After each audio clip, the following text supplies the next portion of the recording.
Hi friends, ഇന്നൊരു അടിപൊളി item കേട്ടോ നിങ്ങൾക്ക് വേണ്ടിയിട്ട് ഞാൻ കാണിക്കുന്നത്. അപ്പോൾ എത്ര പേർക്ക് ഇത് മനസ്സിലായിട്ടുണ്ടാവുമെന്ന് എനിക്കറിയില്ല. മനസ്സിലായവരൊക്കെ താഴോട്ട് കമൻറ്റ് ചെയ്യണം കേട്ടോ. ഇതിൻ്റെ പ്രിപ്പറേഷൻ വീഡിയോസ് ഞാൻ ഇതിൽ ആഡ് ചെയ്തിട്ടുണ്ട്, അതുകൊണ്ട് എല്ലാവരും വീഡിയോ ഫുള്ളായിട്ട് കാണണം. അപ്പോൾ ഇത് ഞങ്ങളുടെ തിരുവനന്തപുരം ഭാഗത്തൊക്കെ പനമ്പഴം എന്നൊക്കെ പറയാറുണ്ട് കേട്ടോ. അധികമൊന്നും കിട്ടാറില്ല, ഞങ്ങളുടെ ഈ ഭാഗത്തൊന്നും കിട്ടാറില്ല. പക്ഷേ ഇത് എനിക്കൊരാൾ കൊണ്ടു തന്നതാണ്.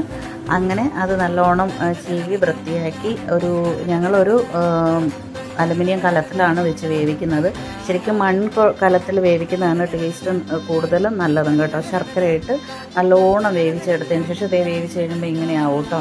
എടുത്തതിന് ശേഷം അതിൻ്റെ തന്നെ മേൽഭാഗത്തുള്ള മോഡെന്നാണ് പറയുന്നത്, അത് വെച്ചിട്ട് ഇങ്ങനെ കോരി കഴിക്കണം. അട്ടാറായിട്ടാണ് കേട്ടോ. എല്ലാവരും ട്രൈ ചെയ്യും.